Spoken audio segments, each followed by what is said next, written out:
Ito ang Bombo Radio Philippines. Fully digitalized. Numero 1 sa balita, komentaryo, drama at serbisyo publiko. Bombo Radio Philippines. Bombo Radio Philippines. Ang inyong #1 at most trusted radio network in the country. Basta Radio Bombo!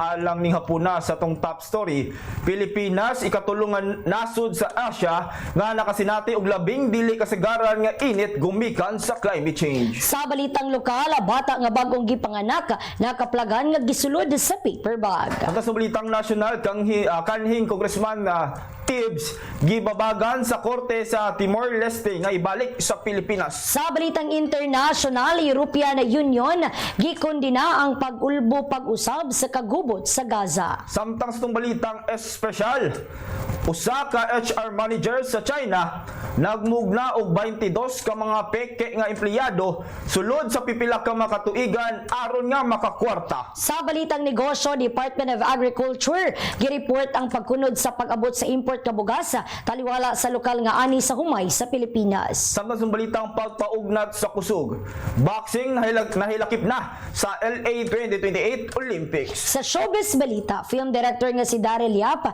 gila yung nagpiyan sa human nga suman sa migawa nga warrant of arrest. Oras sa Bombo Radio, 45 minutos na ang milabay sa alas 4 sa hapon. Mga kabombo, welcome sa itong Bombo News and Views Afternoon Edition adlaw karon nga Biyernes, Pizza 21 bulan sa Marso tuig 2025. Nanukad gikan sa News Information Center sa Bombo Radio Davao. Kini yung mga tigbalita. Kini si Bombo Donamy Alviola. Kini usab si Bombo Marvin Riquez. Ganyan na ang detalye sa to ang top story. Ikatulo ang Pilipinas sa mga nasud sa Asia nga nakasinati sa dili kasagaran nga kainit sa nakalabay nga tulo ka bulan gikan kana sa Disyembre hangtod Pebrero. Gumikan kini sa kasigan na nakasanitian nga climate change. Sumala sa report sa Climate Central, ang Pilipinas nakasinati og temperatura nga niabot na sa Climate Shift Index level 2 o mas taas pa sulod sa 74 ka adlaw. Ang Climate Shift Index usa ka sistema nga nagasukod sa epekto sa climate change sa temperatura sa usa ka nasud matag adlaw. Mas taas kini ang CSI level, mas dako ang epekto sa climate change. Ang nag-unang hinungdan sa nagkataas nga kainit mao ang pagsunog sa mga uling sa lana o methane gas nga kasagaran nagagikan sa nagkidayng rehiyon sa tibuok kalibutan. Nasayran nga kapin sa 45 milyon ka mga tao sa Asia ang naapektuhan sa 30 ka adlaw nga peligro sa kainit. Samtang dinhi sa nasod usab, dulan 200,000 ka mga Pilipino ang na-expose sa extreme heat gikan kana sa 116 milyon nga populasyon.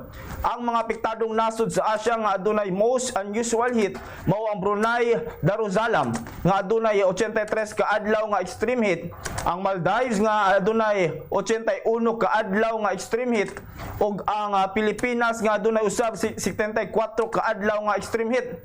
Ang padayon nga pagtaas sa temperatura makapadako sa risgo sa panglawas, agrikultura ug ekonomiya, hinungdan nga kinahanglan og mas lig-on nga aksyon sa pangkunhod sa epekto sa climate change.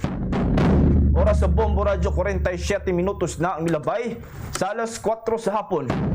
Detalye na sa itong balitang lokal. Nagpadayon karon ang pag-imbestiga sa kapulisan kabahin sa nakaplagan nga usa ka bag-ong gipanganak nga batang lalaki kagahapon pasado alas 5 sa hapon sa Lanzona Subdivision, Matina Aplayan ning Dakbayan sa Davao. Subay sa report sa mga otoridad, nakit-an sa mga residente ang bata nga gisulod sa usa ka paper bag nga aduna pay pusod. Samtang adunay gibilin usab nga sulat nga nag-awhag sa mga makakita sa bata nga atimanon kini og panggaon. Naghatag usab og pangalan ang wala masayri nga ginikanan nga ang pangalan sa bata sumala pa mao siya Brian Drake og nihangyo pa kini nga dili pulihan ang maong pangalan. Gisay say usab sa nagbilin sa bata nga ila sumala pa kini gibilin gumikan dili sila makahimo sa pagpadako og pag-atiman ini. Sa inapos nga mensahe, nangayo kini og pasaylo sa pagpasa sa responsibilidad ngadto sa laing tawo sa pagkaroon ng bata nga naa na sa pag-atiman sa hingtungdanan nga ahensya sa kagamhanan. Gipahigayon karong adlaw sa lokal nga panggamanan sa Mati, pinaagi sa City Tourism and Promotions Office ang pag-host sa 2025 Tourism Congress. Gisugdanan na sangpit ka aktibidad alas 8 sa buntag sa Sambuokan Hall, City Hall Compound na Dakbayan sa Mati, Davao Oriental. Uban sa tema nga Merging Aspirations for a Transformative and Inclusive Tourism Industry nga ang maong panagtapok nagtinguha nga mahimong roadmap alang sa umaabot nga kalambuan sa turismo sa Mati. Pinaagi sa simpleng panagsabot o panaghisgot. Ingon man, maghatag og estratehikong plano. Pipila sa mga hisgutanan ng mga serbisyo sa turismo, ahensya sa gobyerno, public utility services, edukasyon, sports sa tourism ug mga nagkariyang organisasyon sa mga kabatanunan. Ang mga partisipante makasamot sa may hinungdanong panaghisgot. Ingon man, makasalmot sa may hinungdanong panaghisgot o pagpaligon sa mga panag-uban aron makatabang sa pagporma sa kaugmaon sa turismo sa syudad. Nasairan nga sa parayon nga paningkamot sa Mati City nga mahimong nag-unang destinasyon sa turismo, gipadangat nga kini nga panagtapok ang mag-abri o bagong oportunidad alang sa inobasyon o panag-uban sa industriya. Gipasalig sa Department of Trade and Industry dinhi sa rehiyon ang maningkamot kini nga mahimo ang tanang sektor sa Davao Region nga investment centers nga nagpalapad sa ilang inisyatibo gawa sa nag-unang mga syudad sa rehiyon. Sumala pa niya DTI Regional Director Romeo Castañaga nga pinaagi sa Davao Region Investment Promotion Subcommittee kon DR Contrips sa Regional Development Council 11, suportado na sa ahensya ang mga lokal nga gobyerno sa ilang investment promotion initiatives. Gipasabot ni Castañaga nga ang maong subcommittee nagtinguha nga magtukod og usa ka hiniusa o kooperatibong investment strategy aron mapalig-on ang lokal nga ekonomiya. Usa sa mga suporta nga ihatag sa DTI Davao sa mga LGU mao ang pagpanguna sa nagkadaiyang trade fairs ug investment promotion activities. Gibutyag ni Castañaga nga daghang trade fairs ang nakahanay na alang karong tuiga nga kini ang gilangkuban sa International Trade Fair, International Food Expo, 7 ka National Trade Fairs o ang 4 ka Regional Trade Fairs pinaagi sa maong mga kalihukan. Gilauman nga mas mapalapad pa ang mga oportunidad sa pagpahuman o panghinabuhi sa Davao Region. Padayon karon nga gihatagan og pagtagad sa lokal nga panggamahanan ug sa barangay ang apektadong residente sa naitabong sunog kagahapon sa udto sa Puroksheta Center Beach, barangay Talomo proper ning syudad sa Davao. Subay sa datos gikan sa City Social Welfare Development Office kun CSWDO nga adunay napulo ka mga pamilya ang apektado nga gipahiluna karon sa usa ka covered court alang sa ilang temporaryo nga pinuy-anan samtang gihatagan kini nga tagsa-tagsa ka mga tent. Subay sa gimong inisyal nga investigasyon sa mga otoridad, adunay 4 ka mga panimalay ang naugdaw samtang 2 ang partially damaged. At ulusab sa pagsilaob sa kalayo, nalakip sa pagkasunog ang usa ka kotse nga naka-parking nga kilid sa usa ka balay. Ginaberipika usab karong panahuna sa mga kabomberuhan ang gikaingon nga electric fan nga hinungdan sa pag-ulbo sa kalayo, nga gikan sumala pa sa pinuy-anan sa usa ka Timoteo Victor. Hinuon aton sa mga pangitabo, walay natala nga casualty o nasamdan nga mga residente. Sa pagkakaroon, wala pa masayri kung pila ang kinatibukan nga danyos atul ka na sa maong panghitabo. Oras sa Bombo Radio 52 minutos na ang milabay sa alas 4 sa hapon. Detalye na sa itong balitang nasyonal. Malipayong gipaibalo ni Attorney Ferdinand Topacio nga giaproba na sa korte sa Timor-Leste ang ilang apila kabayan sa extradition nga gisangat sa gobyerno sa Pilipinas aron mabalik si kaning Negros Oriental 3rd District Representative Arnolfo Tibbs Jr. Sumala kini ni Topacio nakita sa korte nga posible kining makasinati og pagpanglutos og dili makataong pagtatar kung mupauli kini sa nasod. Nagpasalamat usab si Topacio sa iyang mga kaubang abogado sa Timor-Leste samtang sa bahin usab sa Department of Justice nasayod na kini sa maong desisyon og nagpaabot na lamang sa opisyal nga kopya sa ruling. Gidudahan usab sa DOJ ang dili kasagarang desisyon gumikan duha ka higayon sa mga gisuportahan sa korte sa Timor-Leste ang ilang extradition request alang kang Tibes. Unang niadtong Hunyo 2024 ug sunod niadtong Disyembre 24. Apan karon napulihan ang maong desisyon. Mangayo ang DOJ og kasayuran sa korte sa Timor-Leste kabayan sa ilahang desisyon. Gisiguro usab sa DOJ nga dili kini mohulong hangtod nga dili mapabalik siya Tives sa Pilipinas. Kainumduman nga nalambigyat si Tives sa pipila ka mga kaso sa pagpatay human kini gitumbok nga nagplano sa pagpatay kang kaning Negros Oriental Governor Roel Digamo ug uban pang mga biktima kaniadtong tuig 2023. Kideklaraan ni Pangulong Ferdinand R. Marcos Jr. ang Abril 1 tuig 2025 isip usa ka regular holiday sa tibok nasod isip pag-obserba sa Eid al-Fitr o ang Feast of Ramadan. Gipirmahan ni Marcos ang Proclamation 839 subay sa rekomendasyon sa National Commission on Muslim Filipinos kon NCMF nga ideklara ang petsa nga usa ka national holiday. Ubos sa proklamasyon, si Marcos ang nagkanayuan nga kinahanglan nga ideklara ang Abril 1 nga usa ka regular holiday aron nga madala ang reliyoso ug kultural nga kahulugan sa Eid al-Fitr sa unahan sa nasudnong kahimatngon. Gikanan usab sa Pangulo nga ang pag-obserba ang magkatugot usab sa tibok nasod nga Pilipino nga makiguban sa ilang mga kaigsoonang Muslim sa kalinaw o panag-uyon sa pagsaulog sa pagsaulog sa Eid al-Fitr. Ang Eid al-Fitr usa sa duha ka labing importante nga selebrasyon sa Islam nga giobserba sa Muslim community tulo ka adlaw human sa usa ka bulan nga pagpuasa sa Ramadan.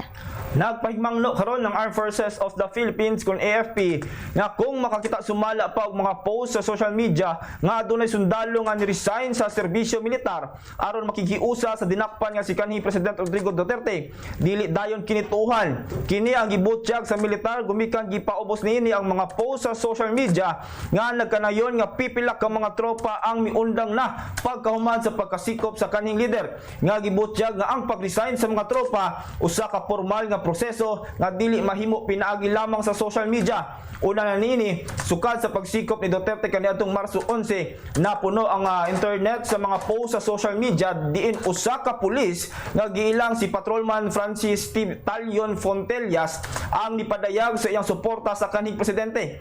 Kini nagatubang karon og kasong inciting to sedition in relation to the Cybercrime Prevention Act of 2012 nga gisang-at sa Quezon City Police District. Sikop sa iniusang elemento sa Armed Forces of the Philippines kun AFP, National Bureau of Investigation kun NBI ug Subic Metropolitan Authority kun SBMA ang unom kalangyaw nga gidudang mga espiya ug duha ka mga kaubang Pinoy sa operasyon nga gipahigayon sa Grande Island, Subic Bay, Zambales kana matud pa ni Defense Spokesman Arsenio Andolo. Kini ang gikumpirmar kagahapon sa National Defense sa pagkasikop sa Chinese national nga si Qi Feng samtang tinuod nga pangalan ini mao si Ye Chanwo o gamit usab sa alias nga King Feng, Yu Shening, Su Anlong o He Peng. Tanang Chinese nationals ang Cambodian nga si Ang Dek o mga Filipino nga si Melvin Manyosa Aguilon Jr. o Jeffrey Espiridion ang kaubang empleyado ni Ang Dek. Ang Grande Island duol sa Subic Bay usa ka estratehiko nga vantage point nga adunay tin-aw nga talan-awon sa mga main sea lane sa West sa Philippine Sea kon na WPS lakip na ang Baho de Masinloc. Na-recover sa raid ang nagkadiyang cellphone ug laptop usa ka caliber 9mm ug this is size ka mga bala sa 9mm. Matud pa ni Andolong nga ang mga illegal nga kalihukan kabahin sa mas dagkong network operations nga nagtago sa mga pogo nga usa ka seryosong hulga sa nasudnong seguridad. Gipaybalo ni Andolong nga ang Departamento sa Depensa nagtan-aw sa posibilidad nga makipagtambayayong sa mga hingtungdan nga ahensya. Lakip na ang SBMA aron ideklara ang Grande Island ingon man ang silingang Chiquita Island isip reserbasyon sa militar. Sa Bombo Radio 58 minutos na ang milabay sa alas 4 sa hapon. Detalye na sa itong balitang international. gikondina sa mga lider sa European Union ang pag-usab sa kapintasan sa Gaza. Sa miaging tulo ka adlaw, ang mga airstrike sa Israel miigo sa Gaza din kapin sa 500 ka mga tawo ang namatay. Gidepensahan sa Israel ang nasangpit nga airstrike human nagdumili ang Hamas nga buhian ang mga hostage niini. Nanawagan usab ang EU nga ibalik dayon ang pagpatuman sa kasabutan sa hunong buto, ilabi na ang pagbuhi sa mga bihag. Duwag sa balitang international, adunay mahitabong panagtagpo ang Russia ug Ukraine sa sunod semana. Mahitabo ang maong meeting sa Saudi Arabia diin lakip usab ang representante sa Estados Unidos. Ang maong meeting usa ka resulta sa paningkamot sa US nga ipatuman ang ceasefire aron matapos na ang kapintulo ka tuig nga giyera tali sa duha ka nasod. Sa wala pa kini mahitabo, gitawagan na ni US President Donald Trump sila Russian President Vladimir Putin ug Volodymyr Zelensky. Adunay pipila ka isyu sa kasabutan nga parayon pang gihisgutan sa US aron mapasabot og gusto sa duha ka nasod ug madani sila nga motuman. Kahinumduman nga kaniadtong 2022 giulan si airstrike sa Russia ang Ukraine ug kisakop ang pipila ka bahin sa nasod. Oras sa Bombo Radio 59 minutos na ang milabay sa alas 4 sa hapon. Detalye na sa atong balitang espesyal. Usa ka human resources manager sa China ang naghimo og 22 ka mga peke nga empleyado aron nga makapanikas og 16 million yuan kung katugbang 126.6 billion pesos. Gikan kini sa sweldo og separation pay sa mga kumpanya. Si Yang nga nagtrabaho sa usa ka labor services company sa Shanghai maoy responsable sa pagdumala sa payroll sa mga gipadalang empleyado sa usa ka tech company. Nasayran nga kinira ang adunay otoridad sa pagtudlo og mga empleyado ug walay review process ang labor services company alang sa pagbayad sa mga sweldo. Sugod kaniadtong 2014, gisugdan ni Yang ang pagpanglimbong bisan tuod wala giluwatan ang individual nga sweldo sa mga piki nga empleyado na napamatud-an kini nga sad-an o gipahamantangan og multa o gimanduan nga ibalik ang 1.1 million yuan kung 8.7 million pesos gikan kana sa nakawat nga kwarta. Samtang ang pamilya niini gimanduan usab sa pagbalik sa dugang 1.2 million yuan kung katugbangan 9.4 million pesos. Samtang sa balitang negosyo, gireport sa Department of Agriculture kon DA ang pagkunod sa pag-abot sa import nga bugas taliwala sa lokal nga ani sa humay sa Pilipinas. Sa umaabot nga maaingon man kaniadtong Marso 13, 640,915 metric tons pa lamang sa imported nga bugas humay ang niabot sukad kaniadtong Enero kana sumala pa sa DA. Mas ubos kini sa 1.19 million metric tons nga miabot sa susamang panahon sa nakalabay nga tuig. Anaa sa 933 lamang sa 1,428 ang naaprubahan nga sanitary o phytosanitary import clearance kan SPSIC ang nagamit sa maong panahon. Sa usika pakiginabi ang tigpamaba sa DA nga si Assistant Secretary Arnel de Mesa mibutyag nga kini nga pagkunod nagpakita sa pag-adjust sa merkado nga gikonsidera ang bag-o nga importasyon ug ang lokal nga ani.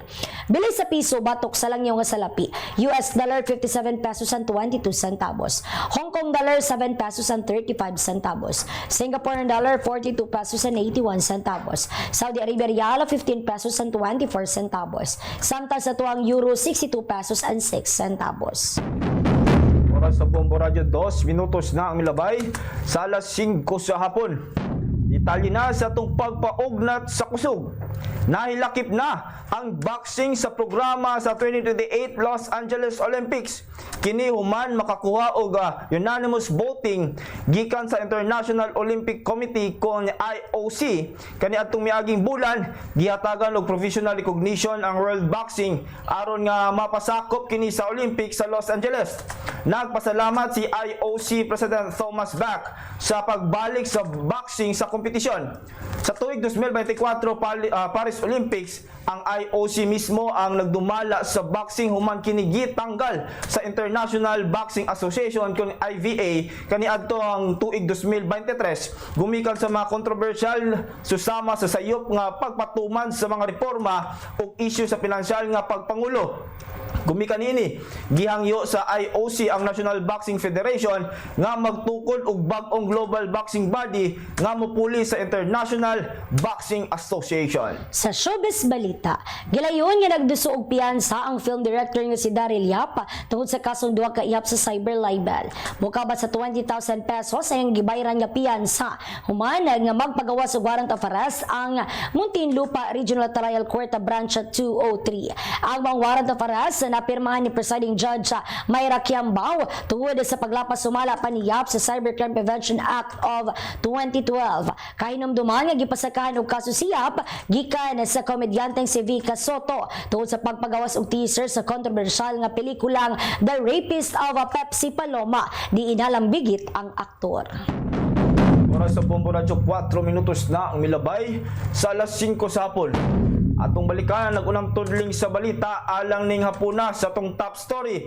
Pilipinas ikatulong nga nasud sa Asia nga nakasinati og labing dili kasagaran nga init gumikan kini sa climate change. Sa balitang lokal, bata nga bagong gipanganak nakaplagan nga gisulod sa paper bag. Sa balitang national kanhing Congressman Tives gibabagan sa korte sa Timor-Leste nga ibalik sa Pilipinas. Sa balitang international, European Union gikondena ang pag-ulbo pag-usab sa kagubot sa Gaza. Samtang sa itong balitang espesyal, usa ka HR managers sa China nagmugna og 22 ka mga peke nga empleyado sulod sa pipila ka mga katuigan aron nga makakwarta. Sa balitang negosyo, Department of Agriculture gireport ang pagkunod sa pag-abot sa import nga bugas taliwala sa lokal nga ani sa humay sa Pilipinas. Samtang sa balitang pagpaugnat sa kusog boxing nahilakip na sa LA 2028 Olympics. Sa showbiz balita, film director nga si Daryl Yap gilayong nagpiyansang human sa miguwa nga warrant of arrest. Oras sa Bombo Radio, 5 minutos na ang ilabay sa alas 5 sa hapon. Mga kabombo, mga katong naglangkob sa itong Bombo News and Views Afternoon Edition adlaw karong Biyernes, pizza 21 bulan sa Marso tuig 2025. Nanukad gikan sa News Information Center sa Bombo Radio Davao kini inyong mga tigbalita. Kini si Bombo Donna May Aliviola. Kini usab si Bombo Marvin Enriquez alang sa the number 1 and most trusted radio network in the country, Bombo Radio Philippines. Basta Radio Bombo!